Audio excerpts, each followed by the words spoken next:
Okay, let's get started.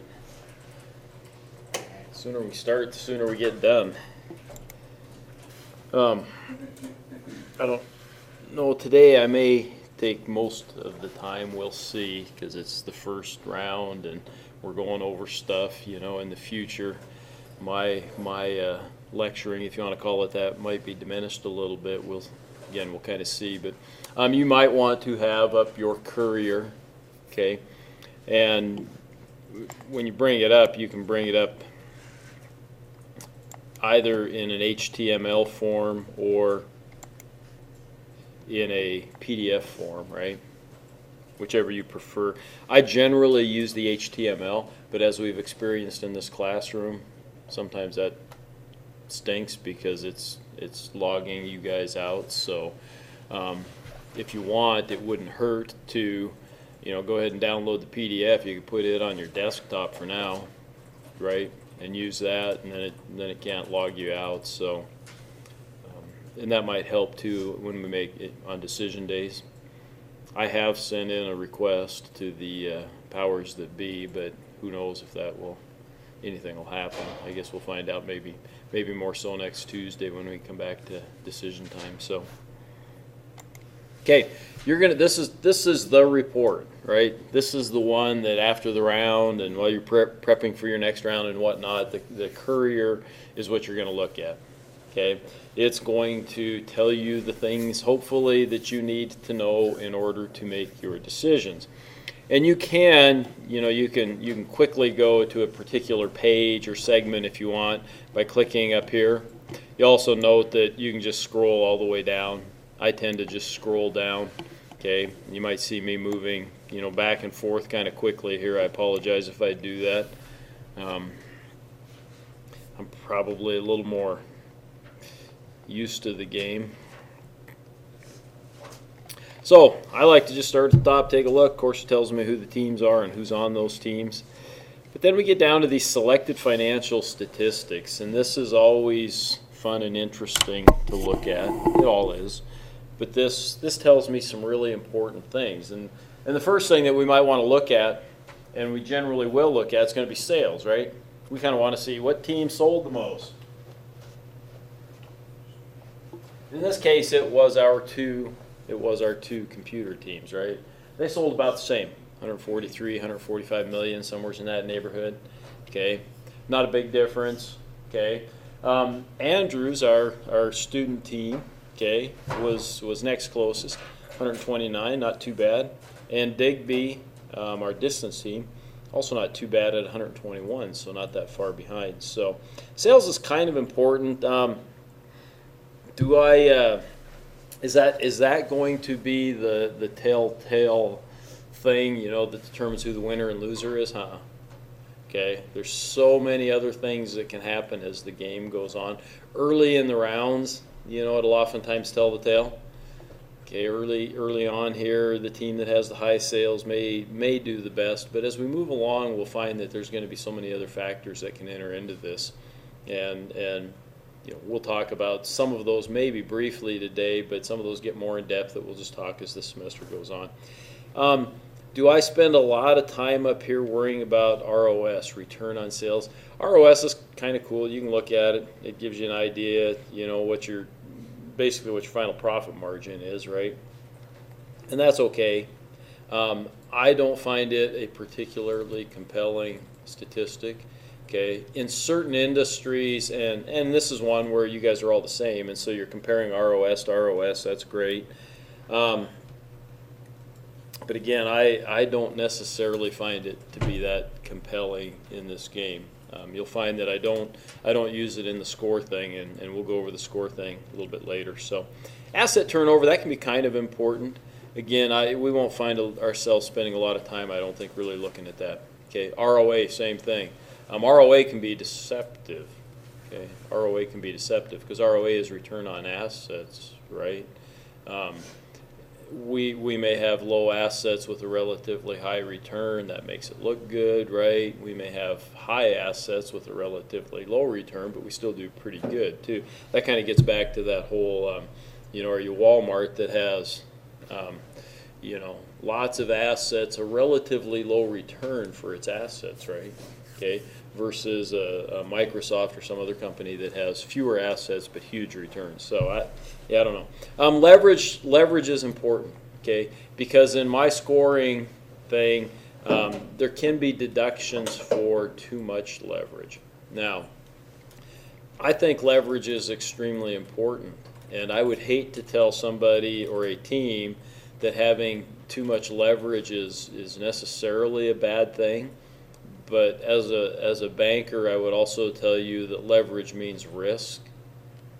Okay, and so the deduction, when I say that there can be a deduction in my scorecard, is simply for that risk. It's for saying that this team's taking on a little too much risk, and that would scare me a bit as a banker. And so I tend to, when it gets a little high, I tend to get a little nervous. Now, a little high, my mark is 2.25.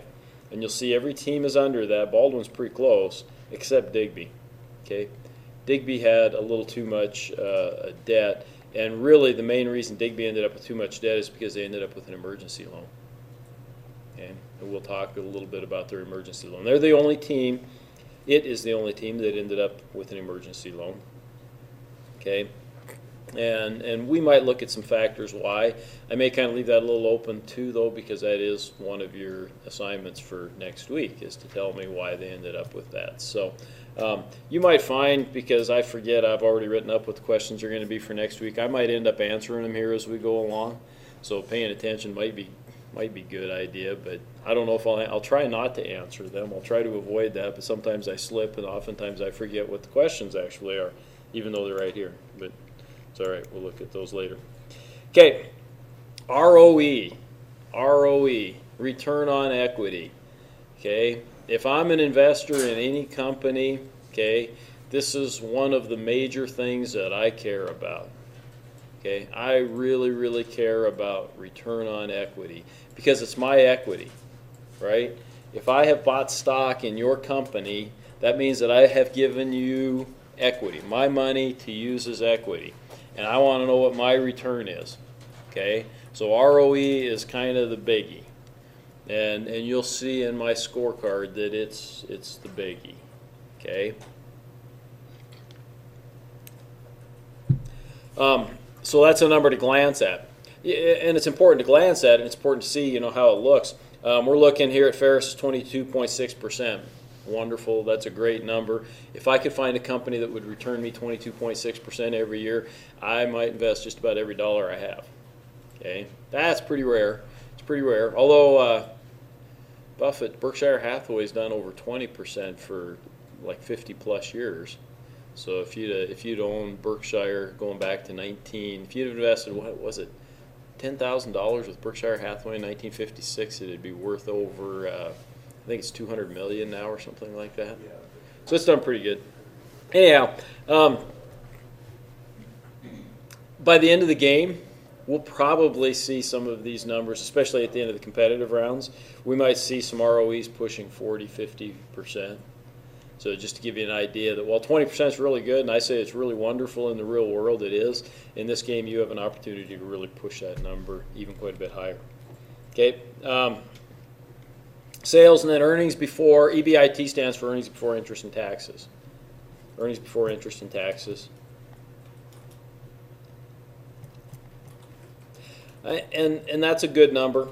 We glance at that, but there's things that make that up that are probably more important than that number itself. Profits.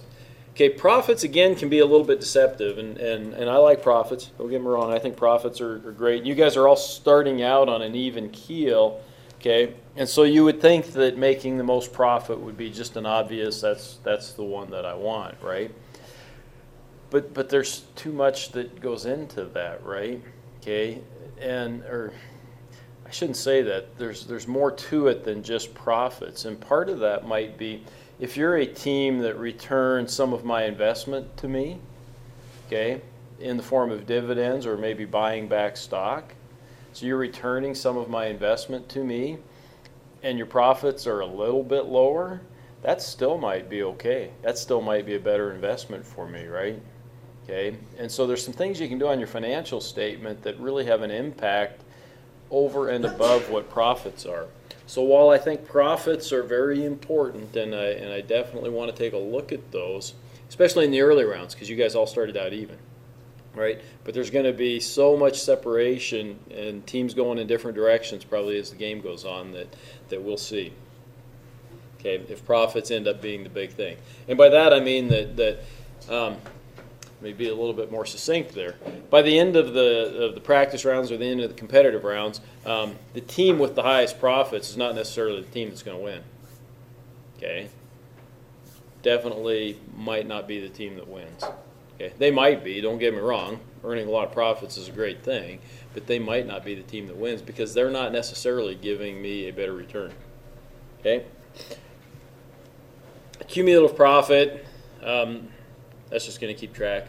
Okay, I don't spend a lot of time worrying about this one because it's what have you done for me lately. Unfortunately, that's the world that we live in. We're always looking at what were last quarter's earnings, what were last year's earnings. I don't really care about your cumulative earnings. I want to know what you've done for me lately because that gives me a little better idea about where we're going. SG&A to sales. SG&A to sales is your sales, general and administrative expenses, right? Okay, this includes things like your marketing. Okay, you're going to have a huge impact in this on your marketing, and it also includes your R&D. Those are the two big ones. Okay, there's also administrative costs, and there's some things you're going to be able to do in the future on your administrative costs, but they're a relatively small part of it. Okay, mainly this is marketing and R&D. Okay. And so you have a huge impact on this, okay? And this is a case where from a bottom line standpoint, the bigger the number, the worse, okay? In other words, the higher the number, the more it affects your profit adversely. But again, the higher the number, it also means that you're spending and investing money in things that might ultimately improve your company's performance. So again, I hesitate to say that a high number we see, I think Chester and Digby here have relatively high numbers at 18 and 19%, and that's way big compared to Baldwin, which is 9.1%. Just to give you a rough idea what that means. Okay, let's take a look at it. 18.1, 9.1, 9% difference, right? 9% difference. Let's look at their sales. Well, their sales were enough apart, but let's use the smaller number just for the sake of argument. It's a 9% difference. Well, what's 9% of 86 million? That'd be about 8 million roughly, right? That's the difference in profit. Okay, that's before tax profit, so it would be a little bit less than that, but that's before tax profit. That's the difference right there, is that difference in SG&A.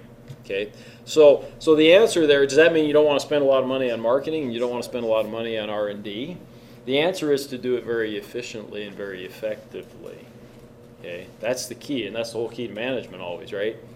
So what that means is that you'll see, if we get down here, I mean, Ferris has got 11.2%, right, which is higher than every team except Chester, but they also had the highest sales. And so that could be okay, right? And Erie had the next highest sales, and they were only 7.9%. So there's some effectiveness and efficiency, right? Okay. Then the next one, and contribution margin is one of the things that's going to be in the scorecard because I just think it's a huge item. Contribution margin is more or less your gross profit. Okay, it's more or less your gross profit.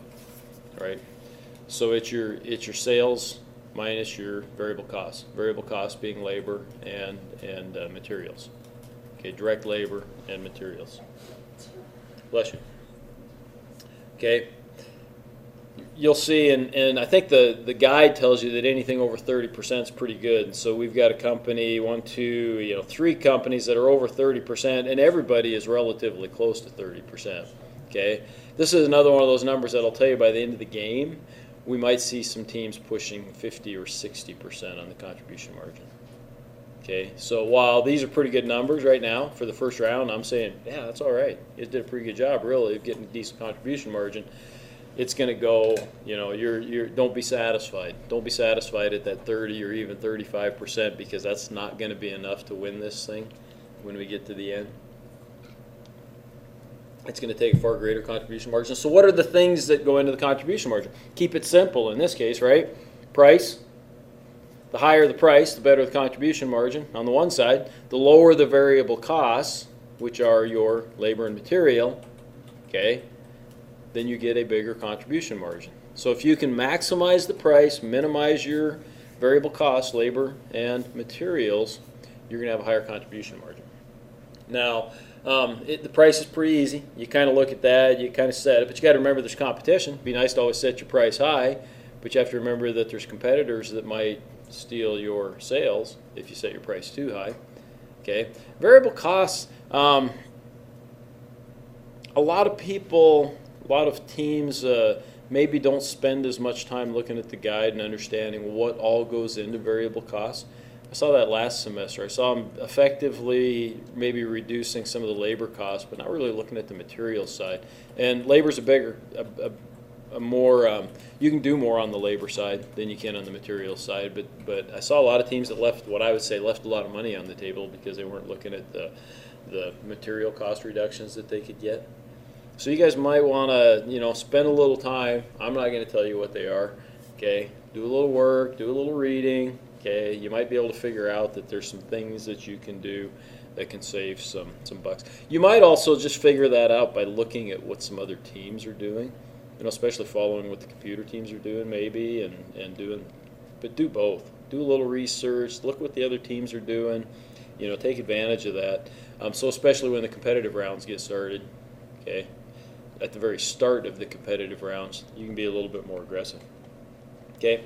So cool stuff, a lot of stuff up there. I just spent, 17 minutes, and I talked about nothing but this selected financial statistics. So believe me, that's going to get a lot quicker as the semester goes on. We'll take a look at the main ones out of there, and then we'll kind of cruise on. I don't spend a lot of time. This is a nice visual thing. It tells you about what your market shares are, and it kind of breaks it down by the product and whatnot. Great, and it is important. Okay, it is important, but I don't find that as compelling as maybe some of the other information that they give us. So I kind of cruise on. Stock market summary, I always got to stop and hesitate, take a look at this. I see 1, 2, 3 teams. You all started with 2 million shares, okay? And 3 teams now have more than 2 million shares. So Chester, Digby, and Erie all sold some stock. Okay, what's that mean? It means they wanted to raise some money. They wanted to raise some cash. Okay, and so they sold stock. Okay, let me think. How do I want to talk about that issue at all? I would tell you that selling stock, if I had exhausted all my other resources, and I still had some investments that I thought were valuable, that were going to pay dividends over the long term, that were really going to pay off over the long term, then and only then might I sell some stock. Okay, this is one of your questions for your assignment, I know, so I'm not going to answer it. What's the impact of selling stock on ROE and earnings per share? Okay, that's going to be one of your questions, and we'll look at the questions before we go. Okay. And what are and you guys don't know this yet, but you will, that the 2 biggest things that I score on are ROE and earnings per share. Okay, so so your question is going to be, figure out for me and tell me what's the impact of selling stock. Okay, what's the alternative? Okay, selling stock is, there's 2 ways to finance things, right? There's debt and equity, right? So what's the alternative? Selling stock's equity, so what's the alternative? Would be debt if you wanted to make some investments, right? But you may be limited as to the debt. Okay, debt's also going to increase your leverage, and so that may give you some pause. So don't get me wrong. There's maybe good reasons sometimes to issue some equity, but I would have to do a lot. I'd really have to sharpen my pencil if I were gonna, do something like that. So, okay.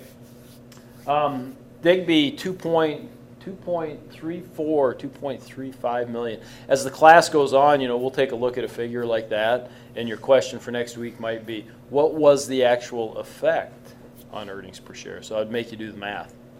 Okay, so as the class goes on, we're going to move from just asking some kind of generic questions. I'm going to try to make it more and more difficult, and I'll say, what was the actual effect on earnings per share, or what was the actual effect on ROE? Okay, and those can be a little bit mind-boggling, but not too bad. Our bond market summary. This just tells us if there's teams, every team started out like this, right? 6.95 million, 13.9, and 20.85. That's the debt that every team started with. So I can, at a glance here, I can look at this and I can say, well, Baldwin borrowed some more money, and Digby borrowed some more money, and Ferris actually paid off some debt. Interesting. Okay, Ferris actually paid off some debt. These are S&P ratings, bond ratings. Okay, and for those of you that have had financial management, which should be all of you, we've kind of looked at bond ratings a little bit. Anybody remember what the cutoff is for investment grade versus junk bonds? Nobody remembers, man. Triple B. So everybody's junk. Everybody's bonds would be considered junk bonds in this case, and the worst one would be Digby, which is a C. Double B is getting pretty close. So Chester and Ferris and Andrews are pretty close to investment grade because they're double B. They need one more B, and they'd be a little bit better. So, okay. Cash flow. We're going to look at the main financial statements now. We got the cash flow, the balance sheet, and the income statement. I'll end up asking a lot of questions that are going to push you towards these statements. And for whatever reason, a lot of the answers I get back don't have anything to do with the statements. So often when you see some questions in the future, I don't think any of them this round have to do with these necessarily. But you might think if I ask you a question about income, it might be smart to go look at the income statement and do the math from there, right? If I ask you a question about cash, it might be smart to look at the cash flow, okay? So just try to keep things a little bit simple when I ask you these types of questions in the future. So cash flow we can kind of look at. Net income, boom, we already saw what the net income was, right? Depreciation, you'll see it changed a little bit for Team Ferris. Depreciation actually went down. Well, that's interesting, okay? This is why I like to look at the cash flow. So we saw Andrews and Baldwin and Chester, their depreciation's all the same. I can speculate that they didn't do anything with depreciable assets. Digby's depreciation went way up. Ferris went up a little bit, and Erie went up a little bit, and Ferris actually went down. What's that tell me? I've been answering all the questions so far. They sold assets? What's that? Could be that they sold assets. Did Ferris sell some assets? Yes. They have fewer depreciable assets. So they sold not just some assets, they sold some depreciable assets. What would be depreciable assets? Plant and equipment, probably. Okay, so Ferris sold some assets, and in contrast then, because Digby has more depreciation, what do I know about Digby then? If they didn't sell assets, they obviously bought some assets then, right? Okay. And it might be interesting. I might be interested if I'm a competitor in trying to figure out what they're doing and why they're doing it. Okay, and we'll talk maybe about some of those. But if I were you guys, I'd kind of look at that and say, okay. And we might get a little more information as we go along here that'll tell us some of that stuff. So, accounts payable, I don't get too big on. You guys have the ability to change your accounts payable and how you pay things and whatnot, which can have some impact on cash. It also has a little impact on your business. So, okay. Inventory can be huge, and this is inventory's effect on cash, right? So if you have a big increase in inventory, it decreases your cash, right? And that's what happened here with Digby, Chester to a lesser extent, Baldwin. Erie, Ferris, and Andrews, they had big decreases, or maybe not huge, but they had decreases in inventory, and so it had a positive effect on cash. And so that can be kind of interesting, especially in Digby's case. We see it's a huge number. Okay, so we know something happened there, right? Accounts receivable, again, probably not a huge deal. I mean, if your accounts receivable go up, it affects your cash, but your accounts receivable might go up because you sold a lot more stuff. Right, so you got to just look at that. You guys can also change your accounts receivable policy, okay? And that can have an impact on your business and whatnot. If you got some interest in doing that, you might want to take a look at what the policy says and what the outcome or what the results might be. So we got net cash from operations. Most everybody's kind of a positive, except Chester's a small negative, no big deal. Digby a big negative, 34 million, largely in inventory, right? Okay, but this next line, it kind of just sticks out there. Okay, remember what we said up above? We talked about companies and their depreciation, and now I can look at this cash flow, and it says cash flow from investing activities, and specifically it says plant improvements net. So we knew that Andrews, Baldwin, Chester, they looked like they didn't do anything. 000, that confirms that they didn't do anything. Digby, on the other hand, look at that, $29.5 million in plant improvements. So Digby's making a little investment. Digby's investing in something. If I were its competitor, I would want to know what. Okay, I would want to know what they're investing in, what it is investing in.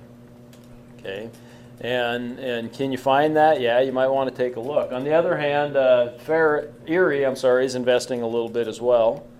And Ferris, on the other hand, had a net positive in cash from plant improvements. Does that confirm what we saw up above in terms of the depreciation? Yeah, they sold some depreciable assets that generated some cash. Okay, sold some depreciable assets, generated some cash. Okay, if they're smart, they invested that cash someplace else. Why would you do that? Let's just talk about your rationale. Why would you do that? Why would you sell some assets? Anybody got a clue? Be able to pay for your improvements. Pay for some other improvements, maybe. Okay, yeah, that's definitely part of it. But you're getting rid of some. Why would you do that? What if your strategy, because there's two of them, was a niche strategy, right? Either niche low end or niche high end. Okay, if you're niche low end, you know, your performance and size especially, are you really going to emphasize those? No. Okay, we had lots of capacity to start the round, start the game. So wouldn't you just maybe go ahead and diminish some of that and then put that money into some of the things on the low end, right? That would, you know, maybe some automation or some other investments that you could make to try to keep your costs down or something. Maybe, right? Okay. So this should be a part, you know, anytime you do something like that, it should be a part of a bigger plan, in my opinion. To me, it doesn't look like Ferris, you know, invested a bunch. We'll have to see. Maybe they did more than I'm thinking. Dividends. Digby, without any cash, actually paid a dividend, and as did Team Ferris. They had cash and they paid a roughly $8 million dividend.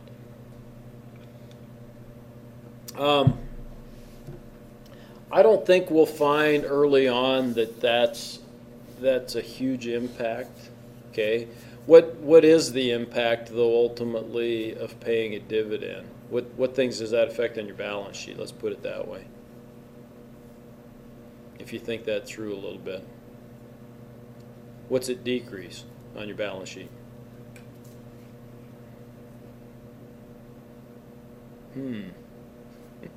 How soon we forget our basic accounting. What gets decreased on your balance sheet from paying a dividend?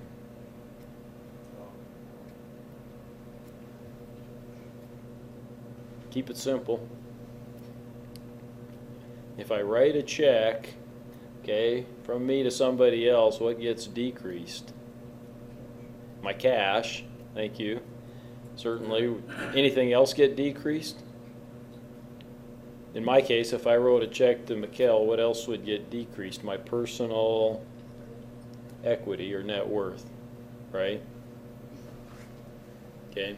Now, if I've decreased my equity, what's that going to do to my return on equity?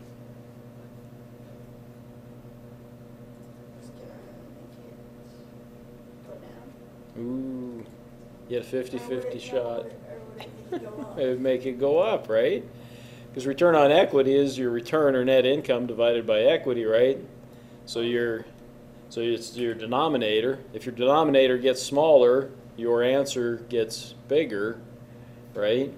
And so, paying out a dividend it reduces your cash and it reduces your equity, but that might actually improve your return on equity, right? Okay. Sale of common stock. So we saw the three teams that raised money through the sale of common stock. The next line below is purchase of common stock, and no team bought back stock. Now, I'm gonna try to stop something because I've actually seen this happen a couple times. I have seen teams in the same round actually both purchase and sell stock. Okay. Now, I'm just going to tell you right now that that's not the brightest thing, because all you're doing then is you're achieving a net nothing and paying expenses to do it. Okay, so all you're doing is accruing some expense because it costs you money both to buy back stock and it costs you little fees and stuff to actually sell stock. There is a transactional cost that goes into both of those.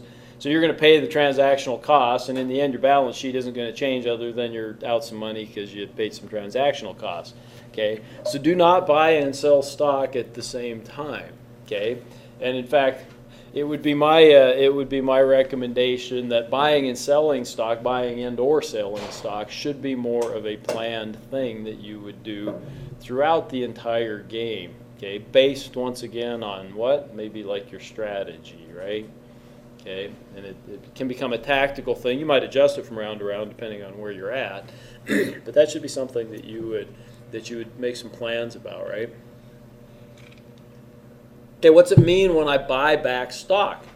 I'm gonna cruise back up here. So we've got teams here. Let's just look at the three teams that still have 2 million shares. What would happen if they bought back stock? What happens if Team Andrews buys back 200,000 shares of stock? How's that going to affect their balance sheet again? It's going to reduce their what? Cash again. Yep. Because I got to pay for that 200,000 shares of stock. I'm going to write that down. Okay. What else is it going to decrease? So I've decreased my assets, but I'm also going to decrease my equity. Absolutely, right? Because the accounting equation is assets equals liabilities plus owner's equity. So if I reduce my assets, I also have to reduce either my liabilities or my equity. And in this case, I reduce my equity. Okay. What's that going to do to my ROE? What's that going to do to my earnings per share? Those are part of your homework assignment, so I'm not going to answer those. I'm not going to let you guys answer those, right? But it's definitely something to consider. I will tell you that right now in the real world, we're in an unprecedented period of stock buybacks. Okay, if you look at most major companies, give you a few examples. Apple, huge. They're buying back stock, billions of dollars every month. Okay. Microsoft has been buying back stock for the last 10 years, roughly. Okay. What are some other big companies that are buying back stock? A lot of your tech companies have been buying back stock. Google, I think, is buying back stock. What's the problem? In their case, in most cases, these companies that I'm talking about, they're just sitting on hordes of cash, and they can't find a place to invest it. You guys may not have that problem because you guys might have places to invest. I don't know. But at some point, you may run out of places to invest too. Okay? You may run out of things to invest your money in, okay, or run short, or you got so much money that you can't spend it all. Okay, that can happen. That's what's happening to Apple and Microsoft, and those, they're still spending money on R&D. They're still developing new products. They're still spending a lot of money, but they just got so much money coming in still, and so much money on the balance sheet that they're buying back stock in unprecedented amounts. I think last year in the United States as a whole, there was like $700 billion or something. I think the stat I saw in stock buybacks. That's huge. Okay, one of the reasons the stock market's been going up is because of these stock buybacks, really, more so than because the companies are making a lot more money. They're doing okay, but and they're increasing their ROE and they're increasing their earnings per share because they're reducing the number of shares outstanding, right? Okay, Onward. Cash from long-term debt issued. So only 2 companies issued some debt. Yeah. Early retirement of long-term debt. We saw both Team Erie a little bit, and Team Ferris to a larger degree actually bought back some debt. Retirement of current debt. You'll see that on occasion. There's zeros across the line there, but we'll see that far more often that teams will actually retire some current debt. Cash from current debt borrowing. Only 3 companies actually borrowed some money.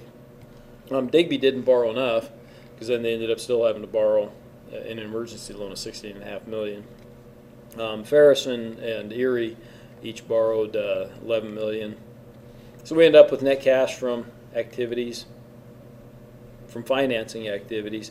So through financing activities, Digby ended up with $60 million. Just wasn't quite enough. I mean, that was just enough, but 16.5 of that was that emergency loan. So, okay, so net change in cash position, we kind of take a look at. Most teams had a positive, and so we're actually sitting on lots of cash. Look at that. Erie and Ferris each have $25 million. Andrews $24 million. Baldwin $19 million. Even Chester at $6.4 million is a decent chunk of change. Only Digby, has the problem because they got the emergency loan and whatnot. But I'm going to shrug my shoulders a little bit at that. I think it's bad planning. But they also invested $29 million, right? So they're ahead of you guys. While you guys are sitting on cash, they're ahead of you that they've made an investment in $29 million someplace. I hope it was smart. That I don't know yet, but they're ahead of you guys in terms of making some investments maybe in things. So balance sheet, we also look at accounts receivable again. I shrug my shoulders a little bit at that. Inventory we already saw up above in the cash flow basically, but this really identifies where we're at a point in time, and we see that in Digby's case that was one of their bigger problems. Okay, total current assets, plant and equipment. Here's what gets to be kind of interesting. Okay, so total assets, Ferris had the most sales, and Ferris also has the smallest company by total assets. Well, that's interesting, isn't it? Okay, and Ferris had a reasonable profit too, if I'm not mistaken, right? And yet they're the smaller company. So, boys, that's kind of like a double good, isn't it? I'm a small company that's generating more sales and better profits. Yahoo. Okay, that's a huge Yahoo. Okay, so it can be done. Is that necessarily what's going to happen? No, not necessarily. And believe me, I've seen plenty of times where by far the largest company is also by far the company that leads in sales and profits and everything else. And so it can kind of go. Every game takes on its own persona. Right, every game goes its own direction with you guys, and so I never know for sure what's going to happen, but it's always interesting. So, okay.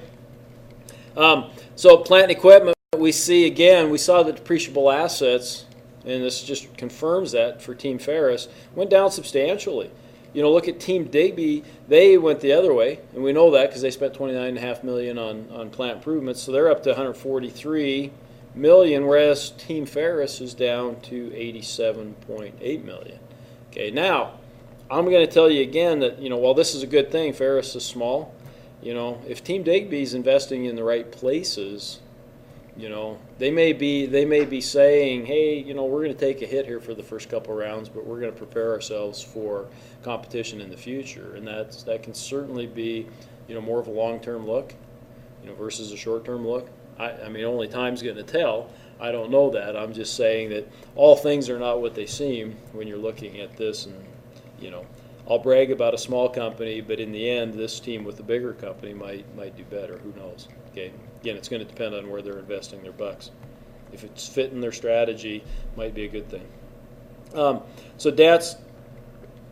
Kind of looking, we get down again to total equity. Now, total equity is not that much different, even though Team Ferris, right? They reduced their holdings there, but they still have $52 million in equity, which is, really there's not a huge amount of difference in here. Okay, so ROE is return on equity.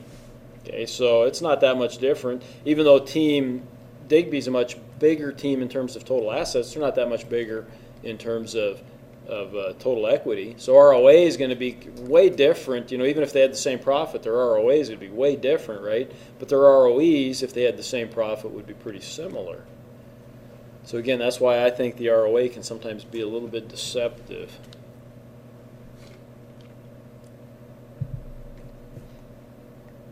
Okay, and why is their equity about the same? It's because Team Digby had to borrow a bunch of money, right? They did borrow a bunch of money.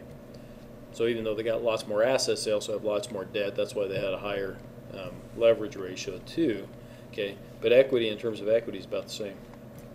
Income statement, sales, variable costs. Many of you will on some of the questions that I'm going to ask in the future, not this week, but in the weeks to come. You're going to come and you're going to answer this, and you're going to say, "Geez, well, team." Let's take a look here. Team Aries variable costs were the highest. Okay, I'm going to tell you right now, I don't give a rat's patoot about the absolute dollar amount of variable costs because it's really kind of irrelevant, the dollar amount. Okay, variable costs are a component of contribution margin when we look at the percentages, right? When we look at things that are in a percentage form, that's what's really important. Okay. So if you look at this and you say, well, geez, look at Team Chester. God, their variable costs were way low. Is that a good thing? We should get all excited? No, their sales sucked, right? Their sales just really stunk, okay? And so I don't care that their variable costs were low because it really doesn't matter, right? Because their sales were really low too, okay? So don't look at this and say that the variable cost is meaningful because in a sense it's not, right? It's meaningful as a percent. Okay, it's meaningful as a percent. But you'll find that percent, really your variable cost should be the inverse of your contribution margin. Right? So if your contribution margin is 35%, your variable costs are 65%. In a nutshell, that's what it is, right? If your contribution margin is 25%, your variable costs are 75%. That's what I'm worried about. Okay? Because you want to get that variable cost number then as low as possible. If you can get your variable cost number down to 50%, your contribution margin would be 50%, and then you pop the champagne cork. Okay. Depreciation we looked at up above. SG&A, and again we see here now Digby spent a lot of money, okay, to generate some sales, which they didn't really generate. Right. So they spent $23.4 million in SG&A.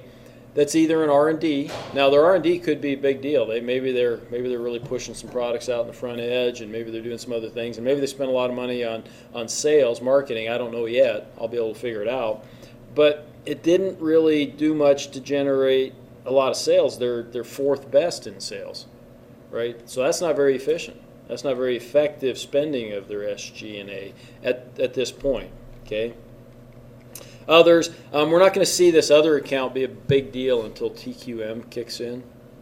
So you're not going to spend a lot of time worrying about this other account until TQM kicks in, and you'll see that becomes a big part of this. You get some write-offs when you buy or sell equipment and do that kind of stuff. That's where some of this comes in, some write-offs and some different things like that. EBIT, again, like we saw up above, your earnings before interest and taxes. Interest we want to kind of pay attention to, 5.3, 6.8, so Baldwin borrowed a little more money, right? 5.3, 6.1. Ferris paid off some money. But again, look at Digby, 11.5, so a lot of interest. But interest is a tax-deductible expense. Ooh, so that's not all bad, right? Taxes, right? They actually got a benefit on their taxes because they had so many expenses and so little income. And then bottom line. Okay, now I glance at this one when I look at this production analysis here, and what do I see? I see still tons and tons and tons of capacity. Okay, tons and tons and tons of capacity. Okay, and why is that? Again, we won't be running out of capacity unless all of the gold lines are twice as long as all the blue lines. Okay, that's when we're running out of capacity. Okay, we will not run out of capacity until that happens. And so when the blue lines are still longer than the gold lines, we got lots of capacity overall. As all the teams put together, we just got all kinds of capacity. Okay, Ferris, which we know they sold some capacity, or they sold something, right? In this case, capacity.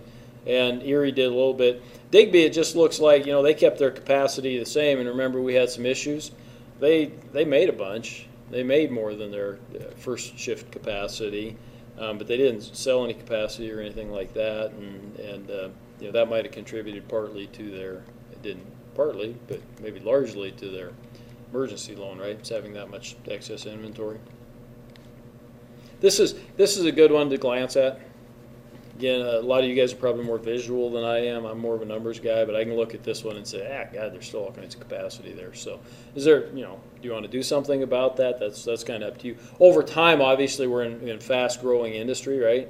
We're growing overall like 14% or something like that. So over time, we're going to need more capacity. So, is it smart to sell capacity now and buy it back later? Maybe not. Is it smart to sell? If you're a niche provider, is it smart to sell capacity in one area to buy it in another area, or to buy automation or something else in another area? Maybe. Okay, so those are things you guys just have to weigh. Production information. This is a lot of numbers in a relatively small space, but you'll spend a decent amount of time kind of looking at this report. I do. Okay, I end up spending quite a bit of time looking at this report. And it tells me a lot of things. We can look at the inventory levels. Oh my gosh. Here's the big one, obviously. Remember, we knew that Digby had a lot of inventory. I can just glance and look at that. I mean, they have inventory left over in every single category, and especially in that traditional category. Okay, if I'm Digby, I sure want to know what happened. I might want to know if I'm you guys, though, too, right? Even though Digby's not my team. So what happened? Why the heck didn't their traditional product days sell? Okay, or why didn't it sell to the extent that they thought it would? And these guys sold 18 or 1.8 million, 1,800 or 1.8 million, and Digby only sold 1 million. Okay, what's the difference there? Well, geez, maybe I got to take a look. Now I'm going to tell you right now, just at first glance, price looks to be a little bit of an issue. Okay, but there might be some other issues there as well. Okay, it might be a combination of things. Price might just be one issue, but there might be a combination.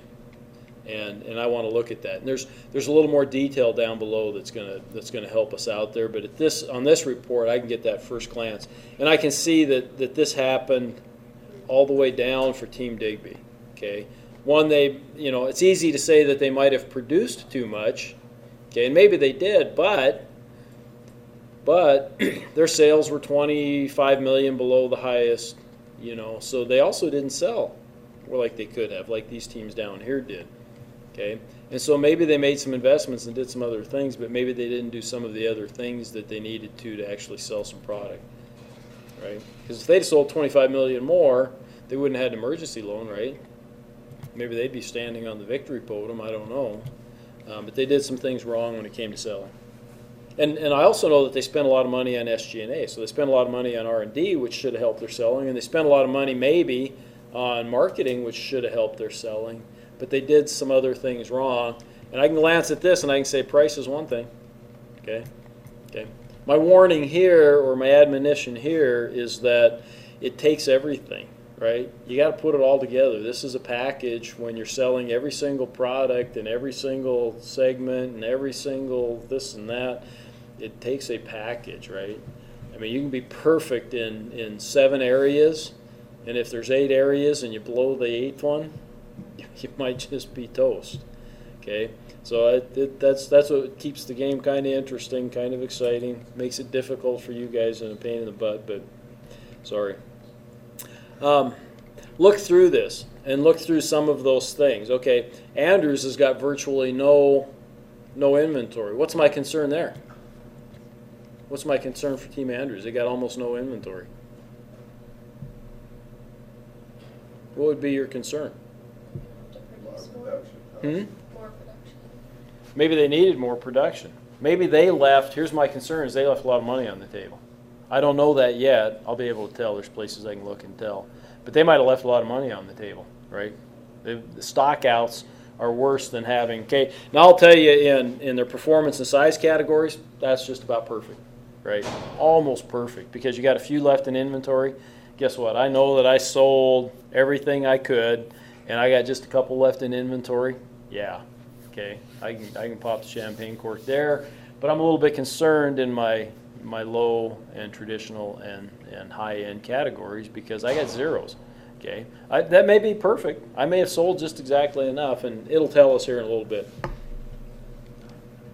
Most teams had some inventory here and there. You know, look at Team Erie. You know, that's just about perfect all the way down, right?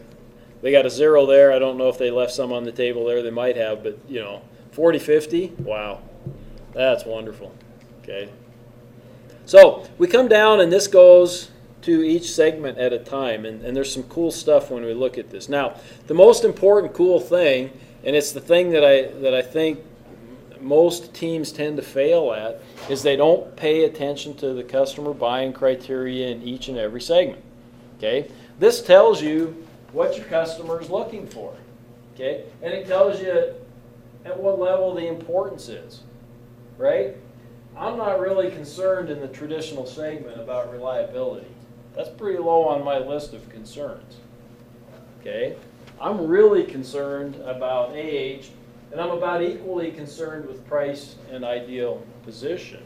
But my first concern, I better try to make sure that the age of that product is close to 2, right?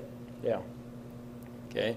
And if I'm smart, you know, what I want it to get to, you know, when I make my decision is maybe 1.5 or 1.6 or something like that. Because as the year goes on, you know, then it's going to get a little bit older, right? And so if I'm smart, I'll try to get it a little bit under that 2, because then it's going to pass through 2 as the year goes on. If that makes sense, right? Because we got drifting products. Okay. I also want to take a look and say, okay, there was a unit demand last time was 7,900. It's going to grow 10.5%. So we're going to add 800. So we're going to be 8.7 million next round. That's rough. Off the top of my head, calculating. You know, you might want to get your calculator out and actually do it. Okay. So that gives you an idea then what the sales are going to be next time. Okay, which is important. Okay. So we calculated from the total industry unit demand to next year's growth rate? Yep. Yep. Just take total industry unit demand. That's this year. The year that happened was 79.19 times 1.105. That'll give you what next year's is.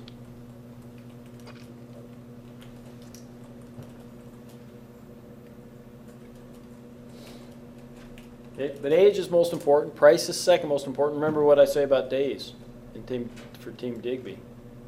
Their price was out of whack. I could glance at their price compared to Erie and Ferris, and their price was a couple bucks higher. Ouch. Okay, maybe that's one reason at least why it didn't sell. There's probably some other reasons, but that's one. Okay, I don't know about positioning. We can take a look, right? Because it tells what the ideal position is, and this tells me what my position is or was. Okay, so I can take a look and see, you know, where I'm at on that. Okay, this becomes important here, and you'll end up doing a lot of math on this as the semester goes along. Okay, this gets back to telling me, you know, when I talked about Andrews running out of inventory in the low traditional and high end. Okay, this tells me at a glance, okay, what they left on the table. This is at a glance. It tells me what's left on the table. There's actually a chart further down that'll give me the exact figures in percents as to what they left on the table. But I can glance at this and I can say, okay, their potential was, it looks to me like their potential, let's see, these are 5% increments, so, you know, 22, 23, somewhere's in there. And they sold right at 20. So they left about 2.5, 3% of the market. They left that on the table. They gave that to, kind of looks like every other team just picked up a little bit, right? So Team Andrews could have sold another 2 to 3%, okay? And that's in the traditional segment. So they could have sold another, what would that be, 160, 200,000 units, something like that, right? Could have sold another 160 or 200,000 units at 30 bucks a unit roughly, so they could have sold another 4.8, 5, 6 million, you know, really again off the top of my head calculations there. Okay. You know, that's a decent number. You know, they left a little bit on the table. We might see some bigger ones as we go along here. We'll kind of take a look. And again, there'll be a chart down further where it's going to give us exact percentages, and later on I'll say, you know, what did they leave on the table? Okay, and I'll have you guys calculate that when we go through some other assignments and whatnot. So just kind of be thinking about that. But it doesn't hurt, you know, if you do it roughly in your head here, you know, you'll be able to do the actual calculations pretty easy then when you just plug those numbers into your calculator. Again, more detailed information here. Remember I said, you know, why is it that Days only sold 12%, right? You know, they only sold that much. You know, what were some things that really contributed to that? You know, maybe I need to take a look, okay? And I just come along here and I'd start comparing some things. Actually, its age was pretty good. It spent a lot of money on sales and promo, okay? There might only be the one thing. I'm not sure, right? But I'm going to figure that out because I want to know, right? Whether I'm Team Digby or not, I want to know, okay, why Days didn't sell. Because that'll help me avoid that same mistake. It's amazing they spent, you know, that kind of money. Remember we talked about their SG&A to sales, and I said they either spent a lot on R&D or they spent a lot on sales. $2 million and $2 million. They spent a lot on sales, didn't they? At least in the traditional segment. But they didn't get the kind of sales that they probably would have liked to or what they expected. So, what's the price range there? Yeah, I mean they're $2.50 over the ideal price range. You can still sell product, obviously, if you're outside the ideal price range, but man, it's tough. I mean, you spend a lot of money on marketing and that kind of stuff to sell some stuff that's outside the ideal price range. Wow, tough. You know, you look at Fast, which was right at the very top of the ideal price range, and they spent a lot less money. Okay. Low end. Okay. Did Andrews leave some money on the table here? Yeah, a lot more in terms of percent. So did Baldwin. Okay. Digby they took advantage in the low end a little bit. Okay. One of the things too that's always interesting at this, we've only had one round, but what should you be doing in terms of looking at your competitors? I'd be trying to figure out what their strategy is. Okay. I may only be able to make some real rough guesses right now. You know, and I certainly probably wouldn't be perfect, and I might not be absolutely correct, but I could take some guesses right now and probably at least get in the ballpark. Right? And that might help me make some decisions if I kind of know or think I know what the other teams are doing. Right? If everybody's going say niche high end, and I'm the only low cost provider in the low end, yeah, you know, man, I'm going to do some stuff because I know what everybody else is doing, or I got a pretty good idea. I don't think, I think we're going to be a little more spread out than that, so it's not going to be that easy. But it might give you some good ideas and give you some tactical advantages. Okay. Again, what's important in the low end? Price. Price is number one. 53%. Okay. Age, though. Age is 24%. That's a big deal. I think you're going to find that there's one product that didn't sell particularly well. Okay. As well as it could have, and it's partly maybe because their age was a little bit goofy. Okay. They left 5% on the table there, it looks like to me. 5% would have been $500,000, $20, I don't know. So $10 million on the table there maybe in terms of sales. Okay, Baldwin did too. Not quite 10, maybe 8. Just roughing off the top of my head. High end, similar things happening there, kind of.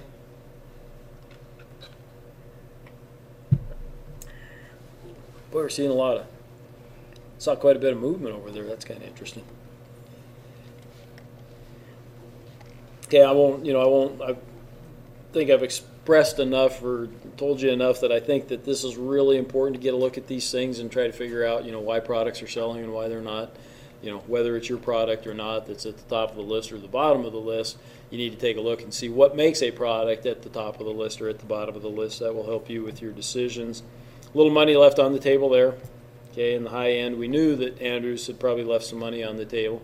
So, just off the top of my head, it looks like Andrews left $20 million in sales, $25 million in sales on the table. Ooh, almost perfectly matched up there, aren't we? Everybody kind of perfectly matched up there on the size and or on the performance category. See some real, and the bigger perceptual map's going to give us a better look at this. Okay, and we'll see that as we cruise on down here. got out gapped for quite a bit. Size, you know, same thing. It's like Andrews maybe even left a little bit of money on the table there, but pretty well matched up. Here's where the actual numbers come in. Okay, so in the low or in the traditional end, okay, Andrews had a 20% market share, and remember I said it was somewhere is that they left 2 to 3% on the table. They could have had 22.8%, so they could have had 2.8% more sales. So if you actually were doing the math, you take that 2.8% times the total demand for that particular segment, right? That would tell you how much. And then times the price would kind of give you an idea. You'd have to get a little bit more specific because at this point in time, early on, maybe that's one of the reasons I don't ask early on, because you might have also 2 products that are actually selling in that category because there's some overlap. As we move along, you know, that overlap disappears as the products move. The bigger perceptual map to me is a little easier to see than those small ones that they give you for each industry. On your own computer, it might be a little bit different, but you know, this gives you an idea too. This is probably as good a place to start to figure out what a team strategy is as any. I mean, I'd look at the other things and kind of put it all together. But you know what? Ferris, Chester. I mean, they look like they're aiming for the boundary there, the fence. Okay. So I've already got a pretty good idea, I think, what Ferris and Chester are doing. I might be wrong, but I got a reasonably good idea what they're doing. Although it concerns me that their high-end product is a little bit down there. Ferris's is right up there. Okay. Andrews, I have no idea what they're doing with that product there. That one's kind of interesting. Okay. And I don't have any idea what Chester's doing with that product there in the low end, right? And they're giving me a look like they don't know for sure what they're doing with that product there in the low end either. So, okay, but this perceptual map early on, it's not, you know, it tells us a little bit. Again, I could probably make some assumptions about Ferris and Chester right now. Okay, I might be able to make some assumptions about some of the other teams. Yeah, maybe.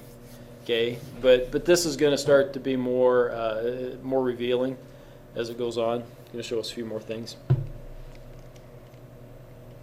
HRs, that start round 2, I think.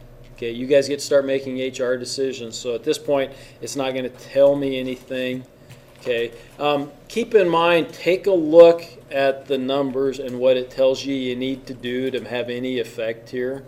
You know, it always happens. I'll get to round 2 and we'll take a look at it, and I'll see where a team spent some money up here, and it has absolutely no effect on their productivity. It's because, you know, you got to spend a certain amount to make it have any effect. Okay, so if you're going to spend some money in this area, spend enough to have an effect, or else just stay out of it, right? It doesn't make any sense if you spend too little to have any effect. So can it be effective? Yeah, I'll let you guys decide that. As you go through, again, it probably depends on your strategy and some of those other things. So TQM starts round 3, I think, 3 or 4. I think it's 3, and I think advanced marketing is round 4. So TQM we'll take a look at next round. Okay, let's quickly kind of go over what your assignment's going to look like here. Practice round assignment number 1. I'll email this to you guys. Okay, so you'll have it in my Word version here, so that you can just take my word, and you know what I would do is just take it, hit your enter, and hit your tab, you know, and put your answer there under A or whatever. That's fine. Okay, B if it takes that, C, whatever, you know, however many it takes, you know, if you want to break it down like that. That's probably the easiest way to do it. So the first question is, and we talked about this some, what effect does the sale of stock have on earnings per share and ROE? So we had a couple of teams, 3 teams that sold stock, right? Okay, so what effect is that going to have on earnings per share, and what effect is that going to have on ROE? And I want you to explain a little bit. I'm not asking you to do the math at this point in time. Okay, I don't want you to look at each company and tell me this is how much it affected, but just explain to me a little bit about what you mean there.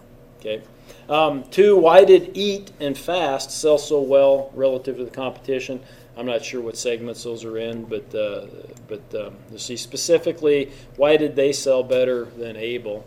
Is that in the traditional segment? That's in the traditional segment, I think. So Okay, but you guys can find those particular product names. So in whatever segment that is, tell me why they sold. So again, that goes back. Go back and look at that segment analysis and go down and tell me the various things. Okay, look at the customer buying criteria, and then look at what the decisions were that each team made, and that'll help you determine, why products sold well or did not sell well.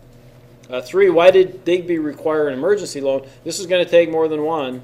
Okay, there's probably going to be 2 or 3 or 4 reasons, why. Okay, so don't just, I kind of said, I already told you maybe there was one main reason, right? They had a lot of inventory. There's more to it than that. Okay, figure that out for me, right? And then lastly, why did Ebb sell so well? And I don't know what category Ebb was in. We have to have a look, but you guys can take a peek at that particular category and tell me why Ebb sold so well. What I'll send you both this, and I'll also send you this spreadsheet which has my scoring on it. Okay, don't look at rounds. This is round 1P or practice round 1. Don't look at these ones. That's probably got results from past years, so don't pay any attention to the future ones until we get there. But you can tell what I did is I copied and pasted from the stock market summary, from the financial summary. This is you guys can get this one too, I think. It's just a selected analyst statistics or something like that. Okay, a lot of numbers on there. It's easier for me to just copy and paste the whole thing, and then I've had to make some kind of weird calculations down here.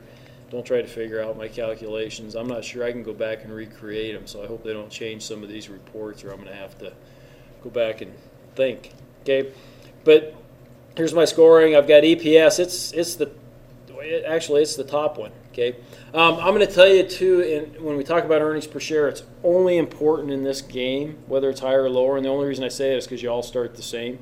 In real life, okay, it doesn't matter. In real life, because Berkshire Hathaway makes $2 or $3 grand. Is that what it makes? No, it makes about $10,000 per share or more, $13,000 per share. Okay, but that's because it costs you $200,000 to buy a single share of Berkshire Hathaway, right? Class A stock. Okay, another company might make 10 cents per share, but it only costs you $1 to buy the stock. That may be a better buy than Berkshire Hathaway, right? But in your guys' game, because we all start even, earnings per share is a good, something that I can look at and say this is important. This is an important criteria. Okay, ROE. Second most important. Okay, so you can get up to 30 points if you got the highest earnings per share. Ferris did up to 25 points for the highest ROE.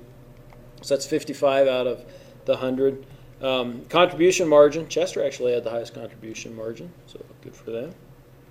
Stock price. This is not which team has the highest stock price. It's which team's stock price increased the most last round.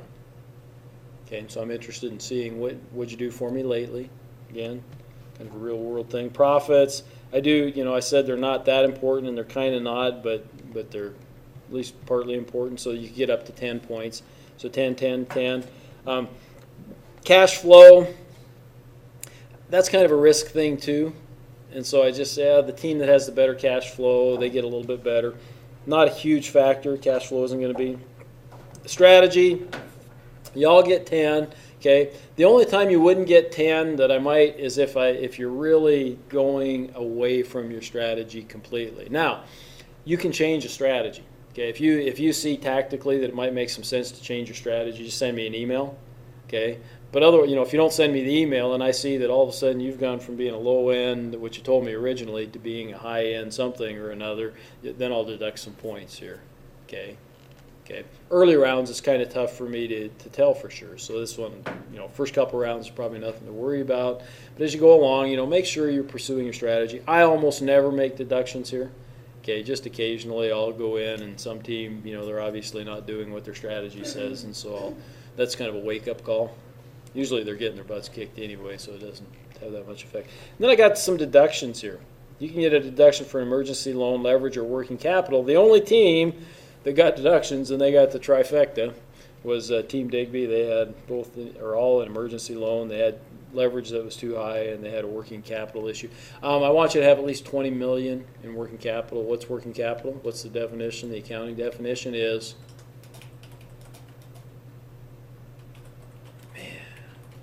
basic accounting definition of working capital. Mikhail's trying to look it up real quick.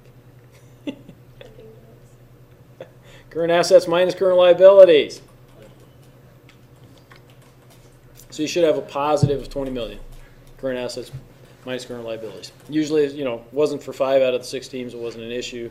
Neither was leverage. Neither was an emergency loan. So I am about out of time. So I'm going to stop this. But are there